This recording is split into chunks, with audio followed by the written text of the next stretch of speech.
ಸ್ಥಾನಕ್ಕೆ ಸೇರಿದ ಸಂಗೊಳ್ಳಿಯ ನಿಸ್ವಾರ್ಥ ಜೀವಿ ಕ್ರಾಂತಿವೀರ ಸಂಗೊಳ್ಳಿ ರಾಯಣ್ಣ.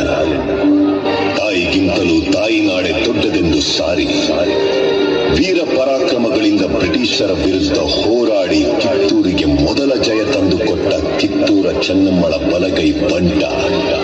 ಕರುನಾಡಿನ ಜನರ ಮನಮನೆಗಳಲ್ಲಿ ಕ್ರಾಂತಿ ಜ್ಯೋತಿ ಹಚ್ಚಿದ ವೀರ ಸೇನಾನಿ ಕ್ರಾಂತಿವೀರ ಸಂಗೊಳ್ಳಿ ರಾಯಣ್ಣ.